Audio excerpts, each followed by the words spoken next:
ಆಚಿ ಮಸಾಲ. ಎಂತ ಅಡಿಗೆಯ ರುಚಿಯಾಗೋ ರಹಸ್ಯವು 20 ರೂಪಾಯಿ. ನಟಿ ತ್ರಿಷಾ ವಿರುದ್ಧ ವಿವಾದಾತ್ಮಕ ಹೇಳಿಕೆಯನ್ನು ಕೊಟ್ಟ ಹಿನ್ನೆಲೆಯಲ್ಲಿ ಬಂಧನಕ್ಕೆ ಒಳಗಾಗಿದ್ದಂತಹ ಉದಯನಿಧಿ ಸ್ಟಾಲಿನ್ ಪ್ರತಿಕ್ರಿಯೆ ಕೊಟ್ಟಿದ್ದಾರೆ. ನಮ್ಮ ಹೋರಾಟ ರೈತರ ಪರ, ಇದು ನಿಲ್ಲೋದಿಲ್ಲ ಅನ್ನುವಂಥ ಸ್ಪಷ್ಟ ಸಂದೇಶವನ್ನು ರವಾನೆ ಮಾಡಿದ್ದಾರೆ. ಇಂಥ ಬಂಧನಕ್ಕೆಲ್ಲ ಹೆದರೋದಿಲ್ಲ ಅಂತ ಕೂಡ ಹೇಳಿದ್ದಾರೆ ಉದಯನಿಧಿ. ರೈತರ ಹಿತಕ್ಕಾಗಿ 300 ಕಿಲೋಮೀಟರ್ ಅಲ್ಲ 3000 ಕಿಲೋಮೀಟರ್ ದೂರಕ್ಕೂ ಹೋಗೋದಕ್ಕೆ ಸಿದ್ಧ ಅಂತ ಹೇಳಿ ಸ್ಪಷ್ಟ ಸಂದೇಶವನ್ನು ರವಾನೆ ಮಾಡಿದ್ದಾರೆ. ನಮ್ಮ ಕೆಲಸವನ್ನು ಯಾರೂ ಕೂಡ ತಡೆಯೋದಕ್ಕೆ ಸಾಧ್ಯ ಇಲ್ಲ ಅಂತ ಟ್ವೀಟ್ ಖಾತೆಯಲ್ಲಿ ಬರೆದುಕೊಂಡಿದ್ದಾರೆ.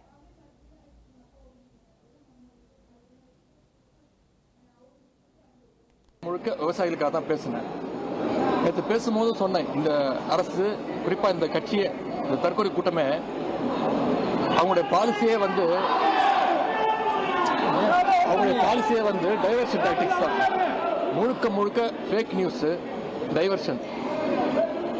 ஏதாவது ஒரு பிரச்சனை மாநிலத்தில் எழும்போது அதை டைவர்ட் பண்ணுறதுக்கு வேறு ஏதாவது ஒரு பிரச்சனை எடுக்க வேண்டியது, முதலமைச்சர் ஒரு ஃபோட்டோ ஷூட் நடத்த வேண்டியது, திமுகவுடைய திட்டங்களை போய் சுற்றி பார்க்க வேண்டியது, போஸ்ட் கொடுக்க வேண்டியது, ரீல்ஸ் போடுறது, அமைச்சர்கள் சட்டமன்ற உறுப்பினர்கள் அந்த பள்ளிக்கூடத்துக்கு போய் அங்கே இருக்கக்கூடிய மாணவர்கள்லாம் வர சொல்லி அவங்க கட்சி பேரை சொல்லி கோஷம் போட சொல்லி அதை ரீல்ஸாக போடுறது, அவங்களுடைய சட்டமன்ற உறுப்பினர்கள் மேலே அவங்களுடைய நிர்வாகிகளே இது வரைக்கும் பல்வேறு குற்றங்களை சொல்லியிருக்கிறாங்க, பாலியல் குற்றங்கள் சொல்லியிருக்கிறாங்க.